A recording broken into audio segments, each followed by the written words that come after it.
Hello, good evening, everyone. How are we all doing today? Welcome to the ninth Building Bridges webinar. We are so excited to have you here with us. The discussion and conversations for this particular webinar is really, really interesting, looking at the risk of irregular migration. Being the ninth, we've had a lot of conversations, we've had different discussions. We've had different speakers. And here with me, I'm also having two powerful speakers.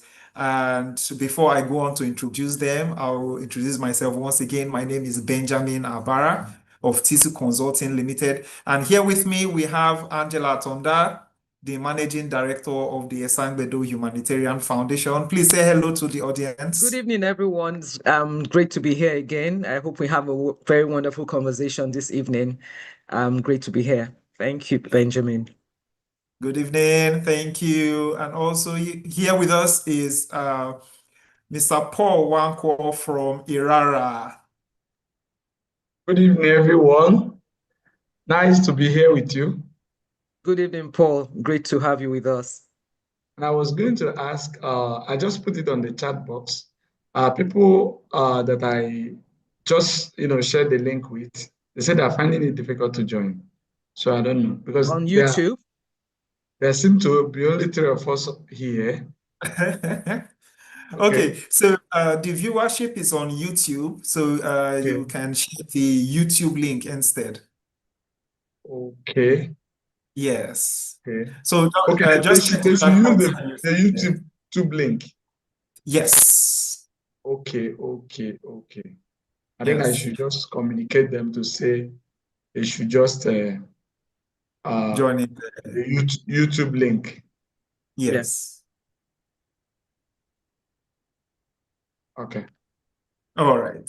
So thank you so much. We are so excited to have you here with us. And before we go a bit further, I would like to just give a rundown for those of our audience that are just attending for the first time. As I mentioned earlier, this is our ninth webinar. We've covered a variety of topics. We've covered discovering migration trends and patterns. We've talked about a comprehensive guide to studying abroad. We've looked at migrating to the UK, looking at the global talent visa, the Tech Nation. And we've also looked at UK family reunification. We've looked at knowing your best routes.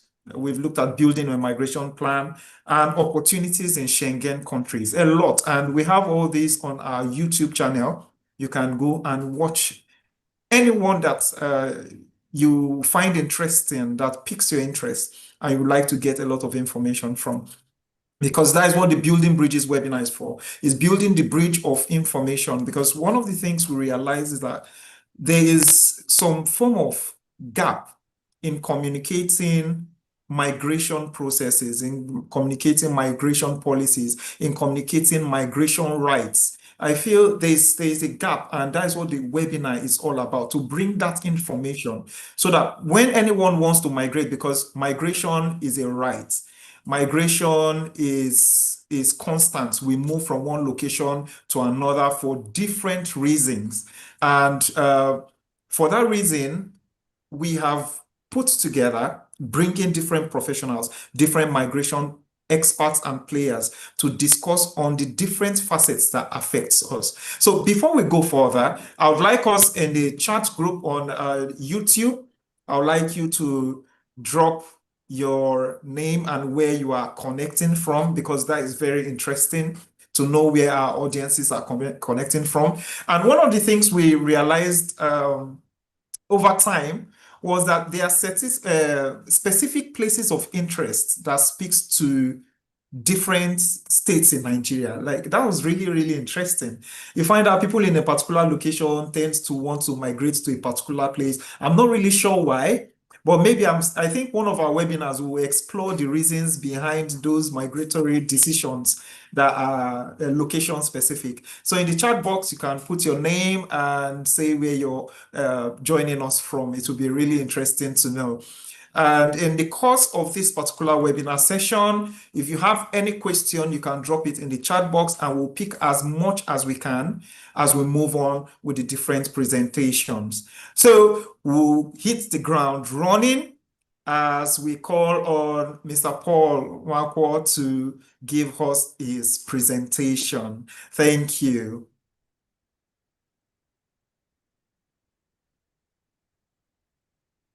Very much.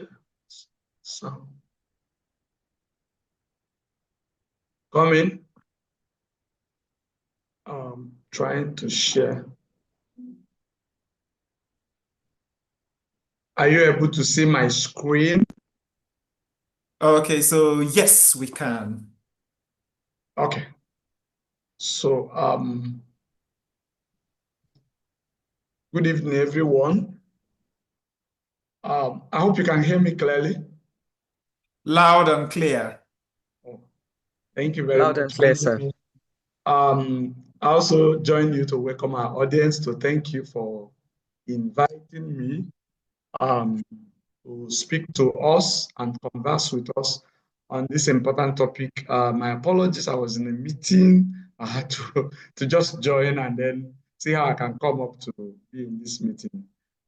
Thank you very much. Quickly, I want us to have a conversation, but my slide will just be a guide just for us to see. But as a person, I like speaking to numbers. I like numbers, so those numbers help us to communicate the situation and then understand them better. So I'll be looking at yes, the risk of irregular migration, and we're looking at those risks and then the trends in irregular migration and human trafficking in 2025. So just as to set, we already know this, what migration is by way of definition. That is a movement of person across specified boundaries for the purpose of establishing new abode. Can be permanent, semi-permanent residence and all of that. Mobility, quite different from migration. So now I also looked at the other side of migration, which is what we are talking about, the irregular type, which is made up of two, basically human trafficking and migrant smuggling. These are the two major, there are other variants, but our conversation today falls broadly into these two. And then as you can see, human trafficking has taken a lot of forms. So sometimes when you look at the United Nations definition, which is the most appropriate definition that we know of today, is talking about human trafficking. As you can see, if you can see my screen, you see there are a lot of things that are specified in what today is called the Palermo Protocol of 2000. This is a supplementary amendment to the original protocol to suppress and prevent and punish trafficking in person, especially women. So this is the definition, recruitment, transport. We all know that. So I'm going to skip that now, but these are the forms of migration, which we already know. I assume that most people have come, but my work is just to remind us of those things we already know. Now we have the forced migration. Under that, we have the internally displaced persons, and then of course the refugees, people who are forced to live on their usual place of abode in their own country, to live in another place within their own country, are called internally displaced people. We have a lot of them in Nigeria due to conflicts that we know about, and then natural disasters, climate change. The refugees, also people who are displaced but have been forced to cross administrative borders. That is, they have crossed into another country, but not out of their own volition. Then under voluntary migration, we have labor, which is one of the major driving factors of migration today, both regular and irregular. And then, of course, return migration, which has become very important today because it has become part of migration that you will go and come back. So as you talk about Japa, you talk about Japada, that is going and then coming back. So let me also, because we are talking about the risk, so I dwell more on something that has to do with the irregular migration. And then when you look at human trafficking, of course, at the top of that is prostitution, sex trafficking. Everybody knows that for the purpose of exploitation, forced labor, we know about that, where people are made to work, under very inhumane condition, what we call today the dirty and demeaning jobs, that are also dangerous. So we talk about slavery. Slavery has been abolished, but we still see acts, practices, even in our environment that resemble slavery. So it has not gone. It has only taken another form. So that's why we say modern day slavery. Now, domestic servitude, organ removal, we know about that already, that it is happening. And in Nigeria, we also know it's a black market business, but it goes along human trafficking. Now, child trafficking, of course, we know about baby factory that are all over the place, and some have been busted, some are still existing under shadows. Now, organized begging, this is important in Nigeria because we see a lot of it around us, where a woman is having so many people following her as children, begging for alms on the road everywhere. Organized begging is a form of human trafficking. Now, child pornography, other forms of online exploitation. Child early marriage, of course, is embedded in culture sometimes. Now, bond marriage, where a woman is given to somebody into marriage as to pay for debt, to stand in for a debt that is being owed by parents. That is old. It may still exist. So that's why we are looking at it. So we look at the forms of trafficking. Now, it's important to understand that the things fueling irregular migration are migrant smuggling and human trafficking. Well, human trafficking, because of the time we are in, which yesterday we marked the International Day Against Human Trafficking, to take stock, to look at what is going on and what is happening. So now it is important to know that UNODC designates human trafficking as the second most organized crime in the world after drug trafficking. In fact, it is said to be as dangerous as drug trafficking because, of course, it can go internal, which is within Nigeria here, usually fueled by poverty and ignorance. And then it's also often embedded in culture. Most of our people don't know that going to give a child to someone to live and then paying money to someone who brought the person, because we know this happens. Not paying to the child, because the child is not at the age of work, so it's child labor in the first place. Now, look at international across. So it's also usually fueled by poverty and labor migration. That is the search for greener pasture. But sometimes it's more sophisticated by transnational organized criminal networks. It's as organized as drug trafficking and arms trafficking. So just an update, the figure we have, because like I said, we look at the data. If we look at this chart, this is, I will invite us to look at GMDAC. The sources are there. The Global Migration Data Portal, where they have the global migration clock, where they're counting the number of people crossing international borders, all the arrivals at different airports in real time. Some of these data, by mid-year last year, another one will be released by August this year. You look at it. So it showed us that US and Europe is still the choice destination where people want to go.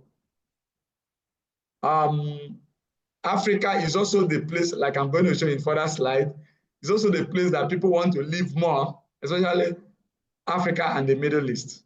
Southeast Asia, you can see that, Myanmar, Cambodia, Sri Lanka, and all of these places. India also, but again, I'll explain why India is not high on the list again, because India is transiting from cheap labor to skilled labor. So most of them are not in the regular status in most places. Okay, so we look at the destination as a share of population. So if you look at this, you see that Europe is housing the highest number of people, migrants in the world. Europe is still number one. And exactly Central Europe, Germany, and Central Europe, Western Europe. So many people are still living there. Many people still want to go to Europe. And many people also still want to go to America. And recently, more people also want to go to, to Asia, Middle East, because of the improved economy. But again, you can look at the Oceania, that more people are also, Oceania, Australia, New Zealand, all these other smaller countries, Fiji. People are also discovering these places to be a place of destination, choice destination. So we are looking at also to look at the by sex, the regions. We look by regions. We look at Europe, the number of people. But there's something that is striking about this data. What is striking is that it would, before now, we think that more men are migrating, but you could see that it's always almost balanced number now. So as many men are migrating, so are women also migrating. Why? Women are also getting skilled. Women are also getting information. They're also on social media, so they can easily also get information. So now I also go back to this. So we look at the trafficking hotspots that are going on across the world. If you look at this map, you can look at Nigeria is a potential hub, but I disagree because Nigeria is also a hub, only we don't have a lot of data to support, So, and I'm going to talk about that maybe later. So you can see the red spots, as observed at, by March 2025,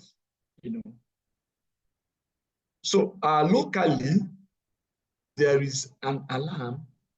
There is an alarm already by the National Human Rights Commission.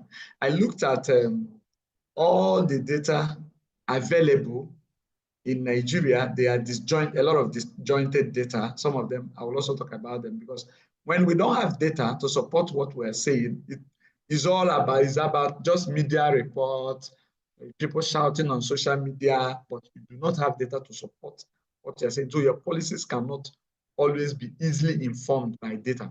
And it is important to have that. So you can look at the number of returns. The return is, as much as possible, you can see the male and the female, return is so far. I'll be running very fast.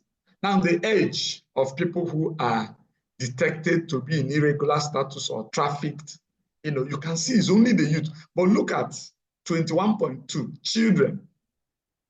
So conflicts are pushing children to be trafficked. Conflicts going on in different parts of the world, because as parents are moving, their children are moving with them. People usually don't want to leave their children behind. So, but what I want you to look at is the young people, actually, 9 to 38 has the high. You can see that age range. You will see that is the young people that are migrating. So talents, the future of societies are also living and are going into irregular status. And I must mention that migration is a human right, but it can destroy the destiny of an individual if it is not done well. Wasted years. So, so now trafficked and missing.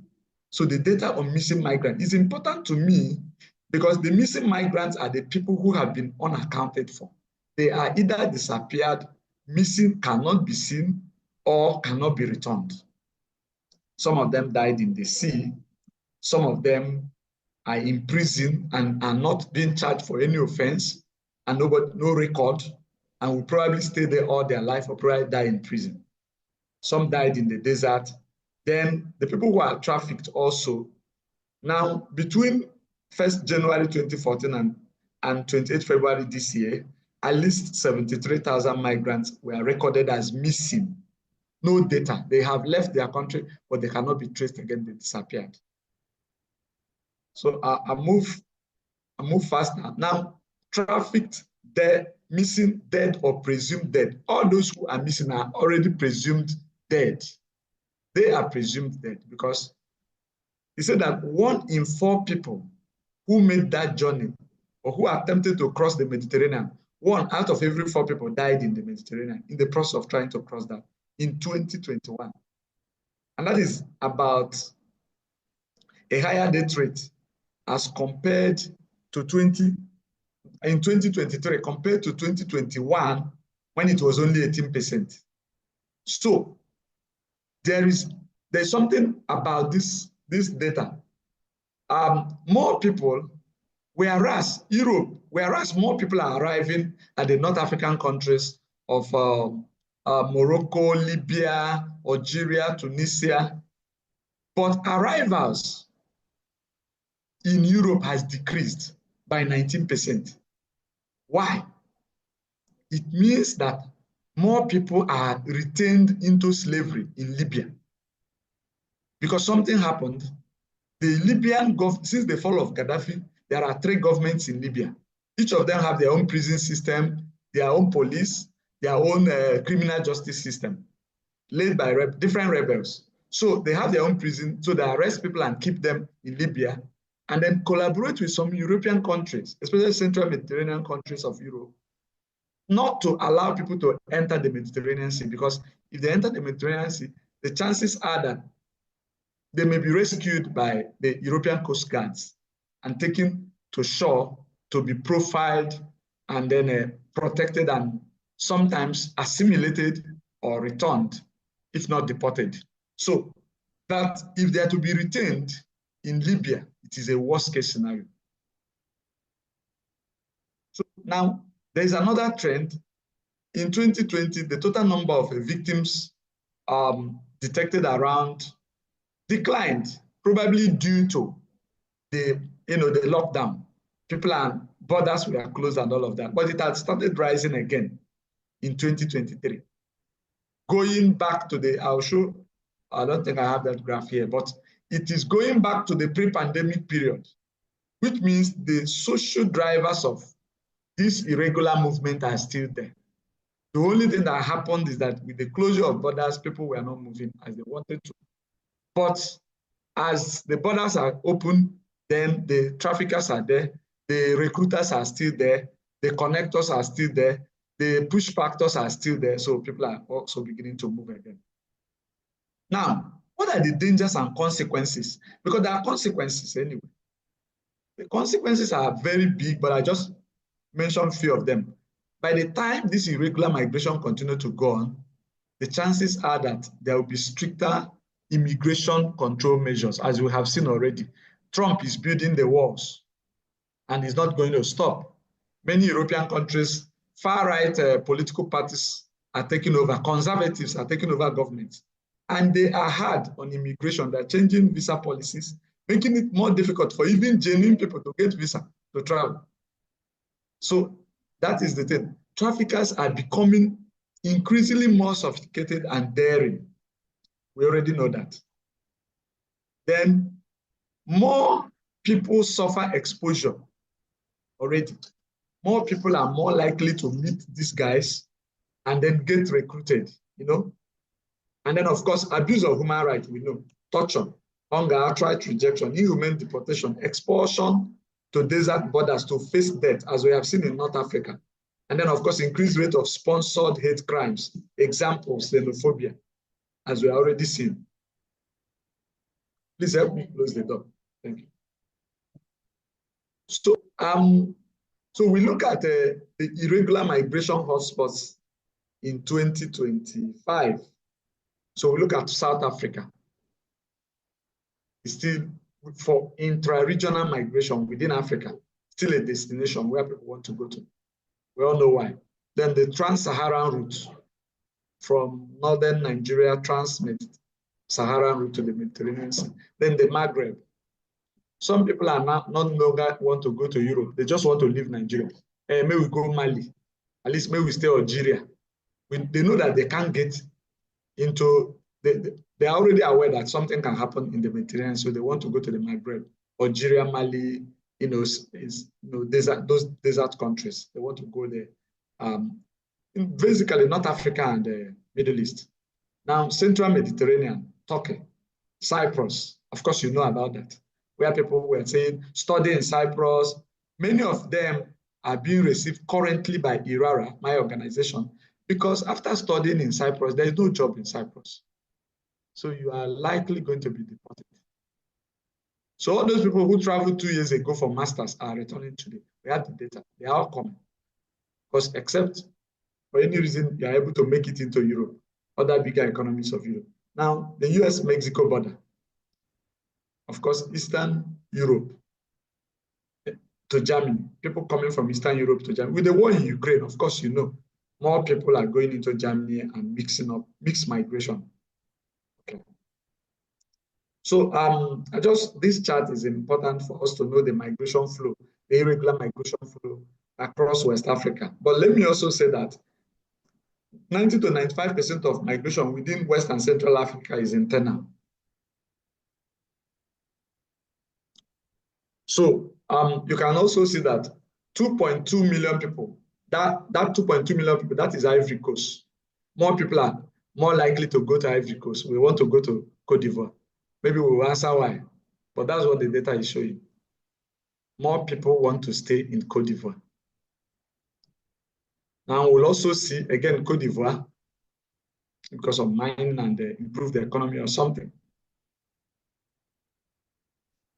Okay, we will also see other parts of Africa. I'll just run through this slide, but let me just get to a point. Okay, let's look at this one. You can see the movement again. You can see Cote d'Ivoire, Ghana, those places in yellow are where people want to go. Even Mauritania, Guinea. Our great country, Nigeria, very great country, but people want to stay more in Lagos than any other place. I don't know why Abuja didn't make the list, but that's what the data is showing. You can also see Benin. People also want to stay in Togo, even Ghana, and all these other smaller countries than to stay in Nigeria.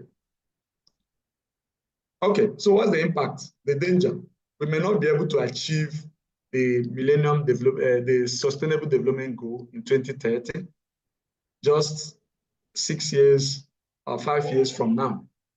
We are not on the road because there are 230 indicators, but 60 of them are relevant to migration, and we are not on the way to achieving that.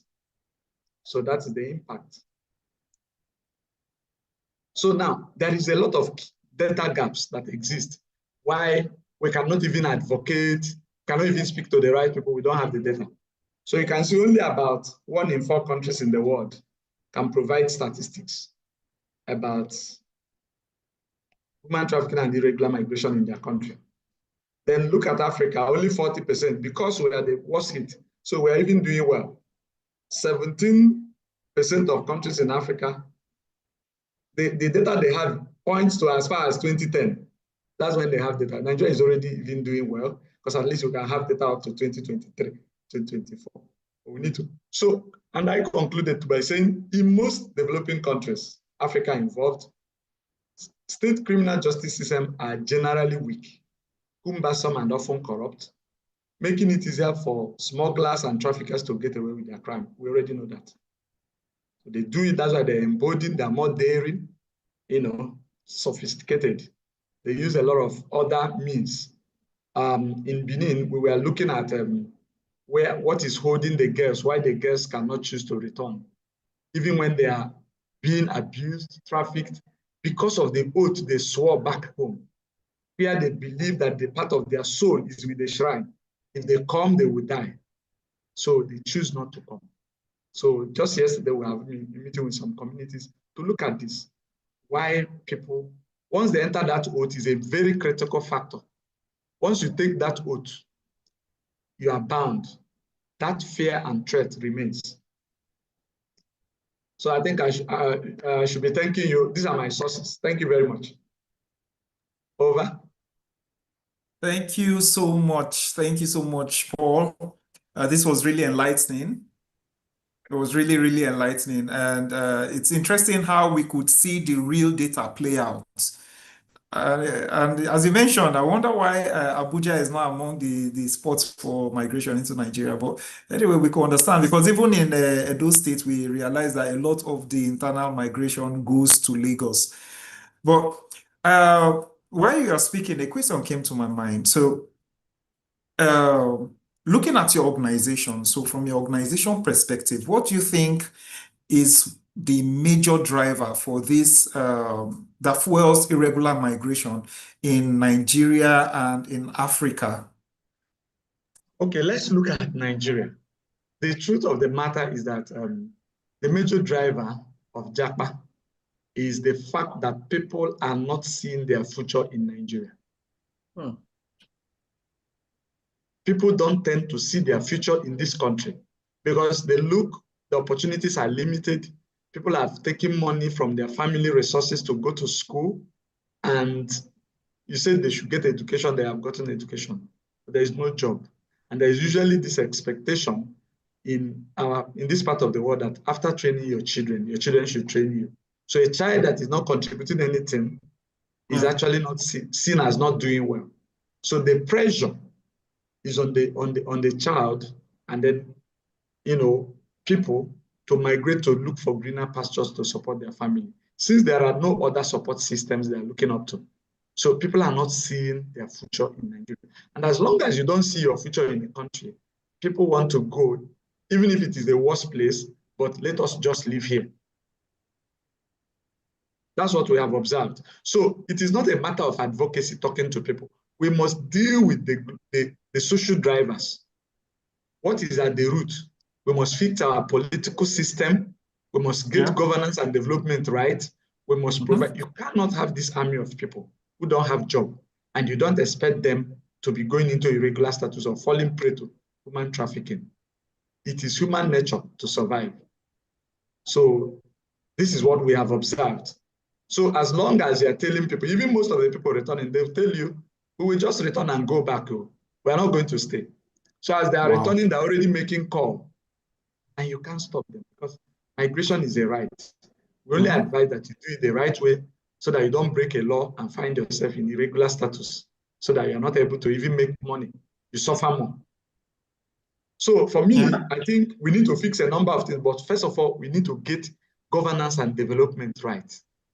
People cannot be seeing their future in another country and expect to stay in their own country of birth. So this is what we observed. Well, thank you so much. Thank you. Angela, do you have, I'm Yes. sure you have something to say. Yes. In fact, I'm really so impressed with our conversation this evening. Paul, you just touched on something I had noted down I was going to take up with you. We're talking about returns, which is where your organization really plays their role. And when you were talking about people that are returned, you have more women than the men. And so I was asking, are these forced returns or voluntary returns? Because the truth is, as you rightly said just now, I've had opportunities to be with at IOM organized meetings and all that. And then you find that people who, just as you rightly said right now, as you are bringing them back, they're telling you, they're already making phone calls on their next plan to go back. And we've had meetings where we've discussed and said, we seem to focus so much on return and rehabilitation rather than stopping people from going on these journeys in the first place. But as you said, there is so much push factor because the economy is not looking good. It's not looking like your politicians have the best of their interests at heart. So people keep thinking of the best way to get out of the country. So when you're talking of return, based on what your organization does, what do you find? Is it forced returns or is it voluntary returns? And then when you have voluntary returns, half of these people coming back voluntarily, are they the same people who are going back again, hoping for better opportunities? Thank you.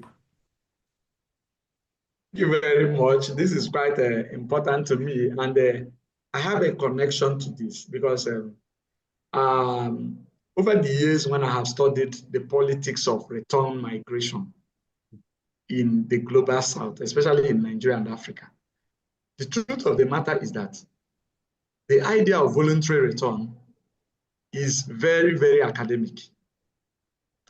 No one, people who return voluntarily, who choose to return, do not have any other option. They have exhausted options. That is one thing about voluntary return. Wow. They have exhausted all options. That's why they decided, okay, instead of staying here and dying, let me go back to my country and start all over again. Maybe I can now also, maybe in future, migrate again. Now, forced return, which is what we are advocating.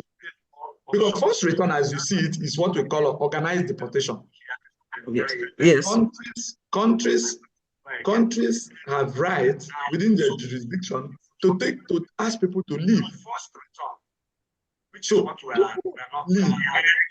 are asked to leave. If they're asked to leave and you did not leave, they have to deport you. Before our organization came to work with the European Union to manage returns, we usually know that once they pick you on the street, once they offer you the yellow paper, once you have got that yellow paper, you can just go and hide anywhere. But just in the train, you can be picked from there. From there, you go to detention center. From there, find yourself inside the plane. You are in Murtala Mohammed. And once you come down from the plane, they go. No reintegration, nothing. There's a danger about that. The danger is that these people become enemies of society. They take out the defense on society. They see them become kidnappers, become any other thing. But they're not angry with the country.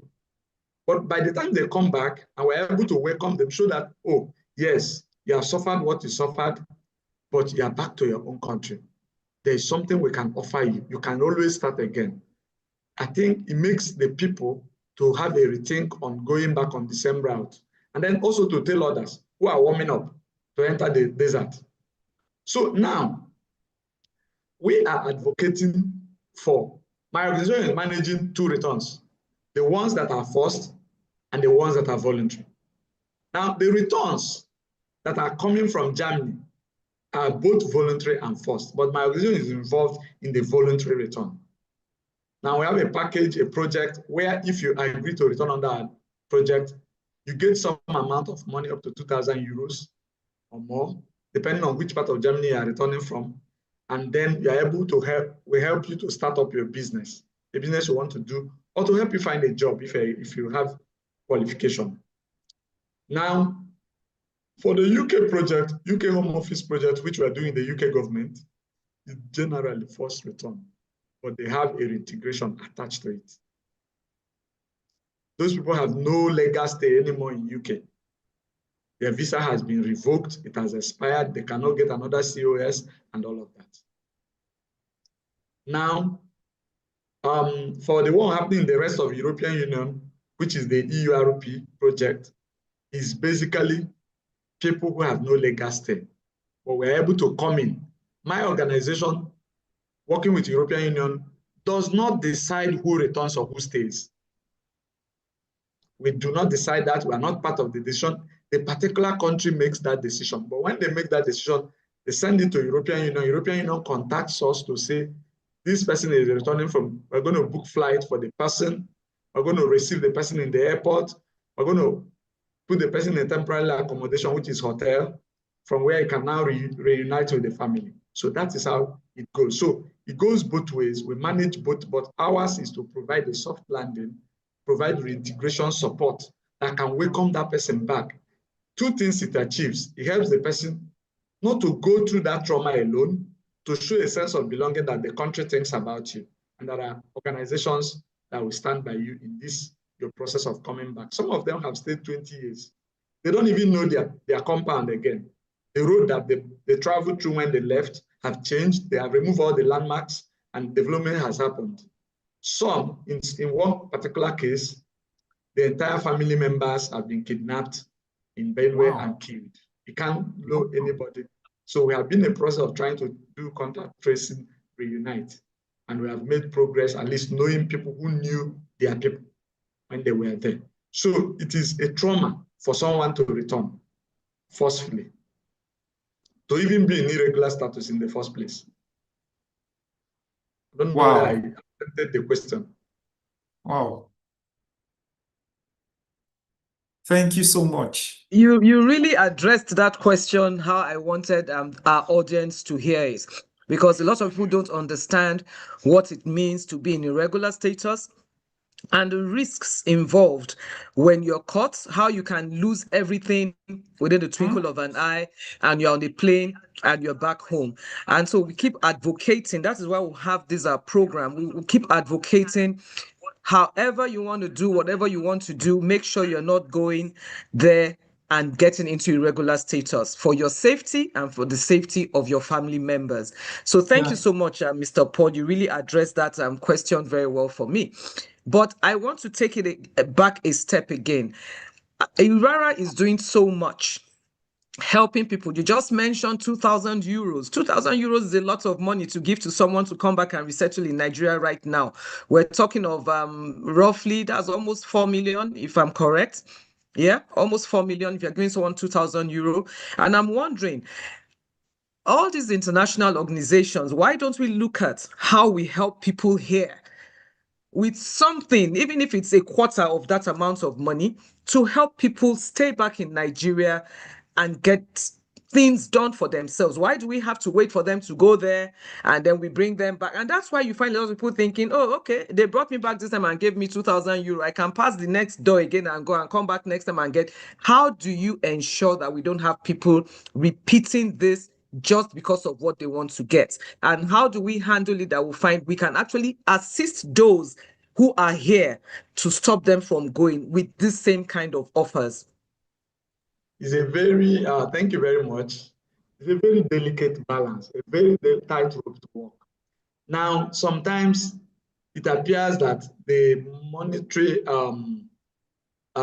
support, the economic reintegration support becomes a motivation to even, okay. So, but that's why we designed our project to be, we don't hand out the cash to you. We do what we call in-kind support. So you identify a business, probably a business you were doing before you traveled. We always advocate for that. We will not choose the business for you. It is the person that will choose the business. When you have chosen that business, you go to your vendor. For instance, you want to set up a shop. You do all your business plan. We'll put up that business plan for you, send it to the European Union. When it is approved, and it is approved swiftly, once we can confirm from our dashboard that you have returned, because there is a dashboard we have where we'll be looking at you from the time you were caught until you enter the plane, until you arrive in Nigeria. So we are sure, and they are sure that you are in Nigeria. So that conversation continues. When they are received and we have confirmed that you're in Nigeria, we will be able to now interface between you and your vendor. Your vendor gives you the bill. We pay money to your vendor. You want to do Uber, you just identify the car and the car dealer. Get us, invoice. We get across to the vendor. Our integration officer will get across to the vendor, verify that this vendor is genuine, verify that you have an agreement with this vendor, that if we pay money, that you will collect the car. Then all the other registration processes will follow you through until that is completed and you get the car and start the Uber business. Now, the other leg of your question, which is why don't we expend much effort? I asked the same question. Why do we not expend the same energy trying to make people stay here? But the truth is that no country will take care of your citizens for you. It is you that will take care of your citizens. They have their own citizens to take care of. The money that is being given, and I'm saying this off record anyway, the politicians in Europe have calculated that it is cheaper for them to give out this money to get you going than keeping you in prison and spending taxpayers' money on you. It's cheaper on the long run. So they are making the policies, they are putting the fund, they are seeing the result. There is decline in the number of people who are staying in irregular status, most likely because those people in irregular status are likely to commit crime. Yes. So the politicians are putting the policies, they're looking at the indicators, it is giving them results, and they're following it up. No country will take care of your citizens for you. It is you that will take care of your citizens. So no country will come here to say, anything you see a donor doing, their interest also is served. At the same time, your own interest is served. So we must be a country that does not depend on handouts. We should be a country that is able to take care of our own citizens within our jurisdiction so that their migration to another country is dignified, is a choice, not under pressure, not a necessity that you must leave. So these are some of the observations I've personally made in the course of this work. No country, if you discuss with the politicians in Europe, they are bringing this money not as charity. They know what they want to achieve, and they are achieving it. Thank you so much. Thank you so, Paul. Actually, you've given me very good clarity.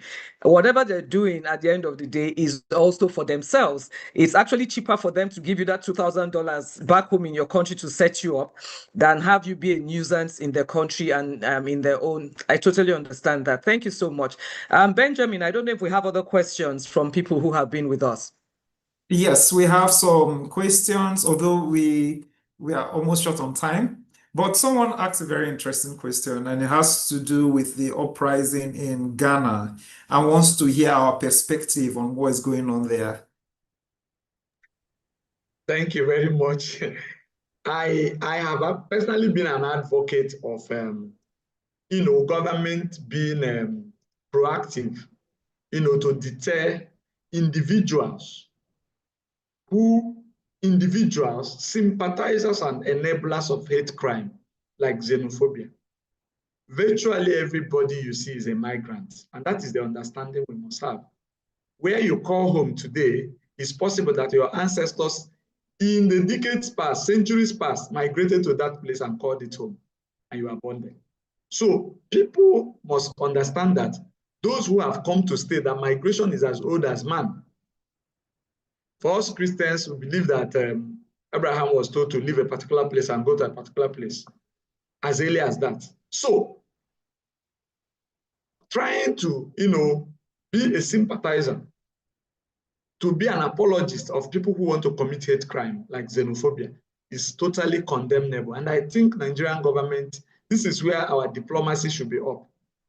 We cannot afford to have Nigerians be in danger again, killed on the street for nothing, for just being Nigerians in Ghana. We cannot afford it. We cannot afford it because we will be failing our people the responsibility we have to them as a government, as a people, to speak up. I went to social media just 2 days ago and I saw a lot of videos, protests in Ghana that Nigerians are doing that and all of that. And one of the things that xenophobia tends to do is that it tends to portray collective punishment. Somebody might be a culprit, but every other person gets into punishment because of the offense of one person, for instance. So countries must be able to make laws and implement policies that discourage and punish perpetrators, sympathizers, and offenders, those who commit hate crime like xenophobia. So that's what I think. We need to engage the Ghanaian government, talk to them and engage our people too. While it is important to respect the culture of the country you are living in, you also have human rights too. The right to organize, the right of assembly, to speak, and all of those things. The fact that you're a migrant does not take out that right from you. So this is what I think, and it is a call to all activists and civil society organizations. We must engage our Ghanaian friends to understand that although Nigeria is going through, whereas we are going through this, maybe this kind of economic challenge that is pushing our people to remain in Ghana, it does not take out the fact that we are all Africans. That is why Europe is different from us. I travel to Europe every time. If you land in Amsterdam, if you have a Schengen visa, once you're checked in Amsterdam, you can go to any other country, nobody will check anything because they don't have border. They collapse their border. Everybody is a citizen of Europe and you have one EU passport. So if we're saying we're ECOWAS, why the discrimination? Why can't I establish a business in Ivory Coast? Why can't I have one in Ghana as well as in Lagos if we have one ECOWAS passport? So that's the question. If we are copying European Union as African Union, as a ECOWAS, why don't we copy exactly what they do? Because everybody is a citizen of Europe. It doesn't matter whether you are coming from Lithuania, Liechtenstein, or you are coming from Germany. But here, if you are coming from Ghana, Nigerians already know you as a Ghanaian living in Nigeria. If you are coming from so this is what I think we should be thinking towards. And that's why we need new, leadership engineering, people who can think and copy things that are relevant to our economy. I will help our people. Thank you very much. Thank you so much, Wow. Paul. Angela, I think the way you're smiling, I think there are a lot of things you'd like to say on this. No, no. I'm just really impressed with his analysis of the situation, because I also got those videos, and it's so sad that years back we had Ghana Must Go, and we also pushed Ghanaians out of the country. So you look at it and you're like, they're actually doing exactly what we did to them some years back.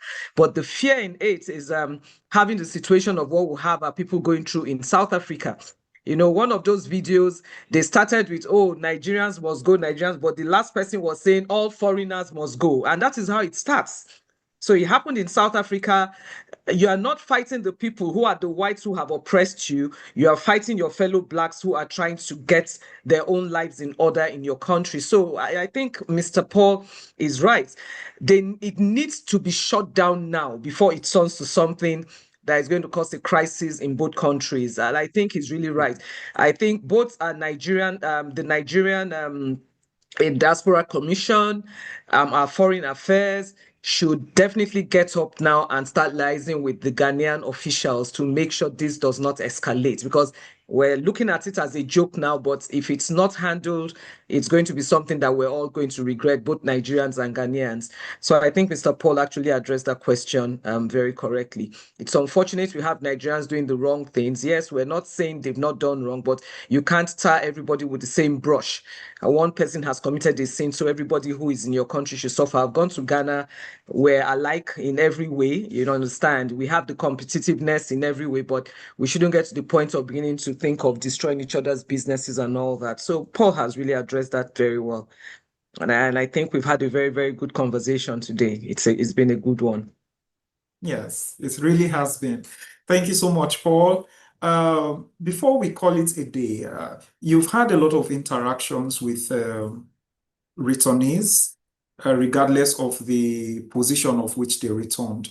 What would you say, or what would you draw out as a common misconception that usually they have before embarking on this journey, especially those that were voluntary returnees? Yeah. Thank you very much. Returnees actually they're very difficult people to deal with. They're full of suspicion. In fact, most times some of them accuse our integration staff as collaborating with Europeans to deport them. Wow. That is usually the accusation. Some of them have been threatened, some of them have been attacked, and all of that. But that's most times I tell them this is the hazard of the job. But by the time they return, and Nigeria, Nigeria happens to them when you land at Motala or you land at Nnamdi Azikiwe. So that Nigeria environment happens to you. So your head will reset. Because if you look at their testimony in Europe, they keep telling people that they have killed everybody in their village. They cannot return. That everybody in their village has been kidnapped. They're the only one that escaped. If they go now, so they're already applying for asylum and all of those things. But these are bogus stories. The Europeans do not believe this. They know that there are 36 states in Nigeria.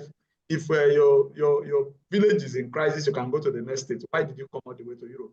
Now, but the issue is that by the time they return to Nigeria and see that even in this Nigeria, where there are a lot of bad news, there are still people living here and living well, that they too can also be part of building this society. I think their mindset shifts. So they begin to see what they were not able to see while they were in Europe. Because all they see about Nigeria was bad, something that is not working, police brutality, all of those things and all that. But by the time they come and see that people are still living here and doing well, and that's why many of them choose, because the idea of return in Nigeria, people see it as a failure. And that's why I advocate for parents. Yes. Let us stop seeing people who returned as people who failed. Yeah. But this is keeping people in irregular status. The shame that I went, I did not make money, and I came back with nothing. Would you rather choose that your child dies over there? Because we had a case where the parents sold land and all of those things, helped the child to go out. And the child said, I cannot go to my place. There is nothing that will make me see my father. So we had to go ahead of time, identify the father, spoke with them. The man said, over my dead body, you cannot return to my house. I've lost everything. But the mother said, I want my child anyhow. So, and that was where the conversation started. When we finished discussing with the mother, I was able to discuss with the father. and they agreed that the child should come. That was when we were able to bring him from Lagos to reunite with the parents. That guy now has a fish farm, is doing very well, and is married. So Wow. that idea of the fact that if you go abroad, you should make money is fueling the desperation and pressure. So parents should not put their children under pressure to travel by any means. So this is important, because that is what will make them to want to remain there under any circumstance. Wow. Thank you very much. Wow, thank you Before we so close, much. I just quickly want to highlight something that Paul had said at a meeting we were at some time back. I need to just clarify if I'm right, Paul. I remember you said all these things that Irara does is for people who come back voluntarily. I just need you to speak on that. Yes, in my presentation in that meeting, I only presented about the Germany process, which we call Arrives project. It's done in Germany. That presentation centered on voluntary return. We didn't talk about the forced return. There is forced return in UK and the rest of Europe. But voluntary return project only implemented in Germany is an agreement between Nigerian government and German government. When Ola Scholz was there, and you know, there are about 13.5, there are 13,500 Nigerians in irregular status in Germany.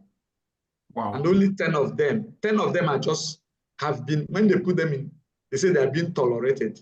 The status of you're supposed to leave, but we can still give you 1 week, you know, to stay and see if you can, you know, your case, because the German is that if you apply for your case, 6 months, every 6 months, you can reapply. If it is denied the 3rd time, you must leave. Wow. Many Nigerians are in that status. So we are appealing, we usually appeal to them. We have our people on ground there. Before it gets to the last stage. Before it gets to the last stage, because if you wait until you are deported, you will not get this money. That is actually the issue. You are not eligible to get that money. And it will affect your migration history once you are deported. So these are implications. Even when you want to deport again, because if you're filling a visa form now, they will ask you, have you been denied visa to any other country before? Any other country. So if you say yes or no, the information is in the system already.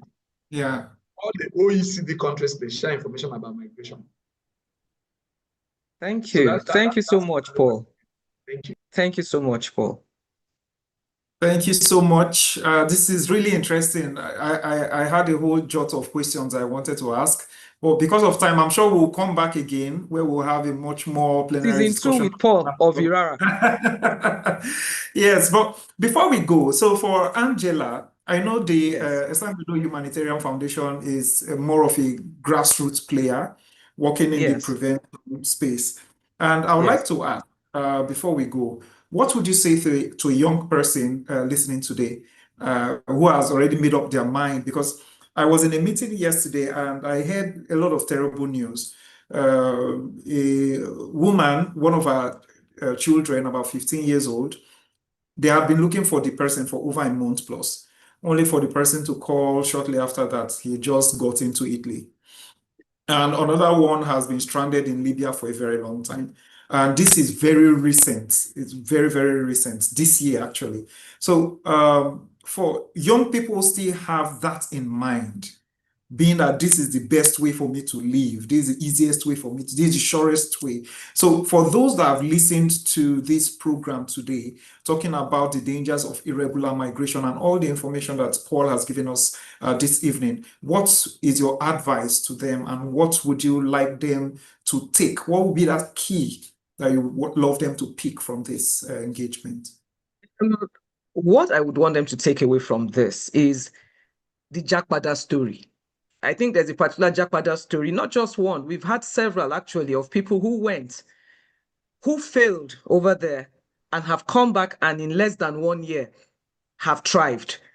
So we just have to keep making the youth understand that there are opportunities here in Nigeria. I use myself as an example. Yes, I'm MD of Istanbul Humanitarian Foundation, but on the side, I sell kuli kuli. Startup capital, less than 100,000. But what you find is you find youth who want easy money. But once you have a dream, you have a vision, and you have people backing you who can guide you through the right way, chairman, Sarah Isangbedu, she has what she calls Sarah Speaks, where she talks about how you can build yourself, how you can build your business, the nuggets of what you need to start small and get big. So I will tell the youth of today, the dream abroad, we also see the pictures of homeless people in the US, homeless people in the UK. So the challenges you face in Nigeria are the same challenges that are faced all around the world. But what we find is people thinking, if I earn $100, I convert it to Naira. No one tells them your $100 in US might actually not get you anything in the US. So stop looking at $100 in the US that you're going to come and convert to Naira. Why don't you look for someone who is willing to invest in you with just 200,000? And there are things you can do.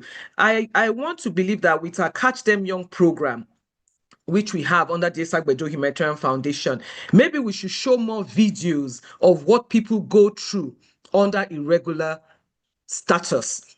What they go through in prisons, what they go through where they're being victimized and harassed. Maybe when they see those things, they will understand that life is not as easy as people portray to them. If you want to take people who have actually gone abroad irregularly, to be quite honest, less than 1 in 10 are actually doing well. Very few actually go there and get the right things but they're too ashamed to come back home. So if I had the opportunity, as we already have and we're doing, we'll continue to make them understand that there are lots of things we can do back home in Nigeria that can take you to where you want to go without going abroad. And I think that would be my advice to parents listening. We'll have some parents who are involved, who are here on the group, to go back and sit with their children and say, listen, what do you want to do? We don't all have to be graduates, we might not all have money to go to school, but there are little things we can do, skills we can acquire here. And we even have skills you can even acquire here that will still take you abroad. Skills, plumbing, carpentry, electricals that you can still use to go abroad. So what are those skills you can learn here in Nigeria that you can use both at home and abroad without necessarily thinking of Japa? That would be my advice to them. And to go back and look at the videos of those who have gone and have come back and are doing great things back home. Thank you. Wow, thank you so much. Thank you so much, Angela. Thank you so much, Paul. This was really interesting. As I mentioned, we'll be having more of these engagements, more of these conversations. And it's interesting to know that their organizations are looking at it from a much more holistic perspective, looking at catering for those who are returning, looking at catering for those who are potential migrants, and looking for a balance in the system, how we can all complement each other. So this is really interesting. Thank you so much. There are a lot of dangers that are aligned with irregular migration. There are a lot. We can't go through all of them in the space of time that we have to discuss this evening. Paul has a lot of data that he could have easily shared to buttress his points. There are a lot of videos online you can watch and really understand what is going on. So thank you so much. And for our audience, most of us will be wondering, okay, they have said we should not travel. They have said if things are difficult, we should come back. What is there in for us? And our upcoming webinar will be having one of our organizations that will also be coming to speak to things like that. And even as part of the discussions and uprising in Ghana, most of the times we do not try to understand the cultures of where we are going to, which I recently got to find out that is very, very important. Very, very is as important as preparing to leave your native country. So thank you all so much for being here this evening, and have a lovely evening ahead. Once again, for those who have registered, we'll be sharing the certain documents with you. I'm sure Paul will make available the statistics that will guide decisions, right? Yeah, I'll just immediately, I've sent it to Angela. I think I've done that. I will also share it with you, so she can share it with you. But the presentation, I think I've shared it with her. I've not. All right. Thank you so much, Paul. Thank you. Thank you. Thank you so much. So once again, for those as long as you're registered, you'll be receiving it in your mail. And also those that will be requiring one-on-one counseling, a link will also be attached so that you can have an interaction with us to discuss your concerns. You shouldn't die in silence, neither should you travel in silence either. So thank you all so much and have a lovely evening ahead. Thank you. Thank you so much, Benjamin, and thank you, Paul. It's been a pleasure as usual. Thank you. Have a great evening.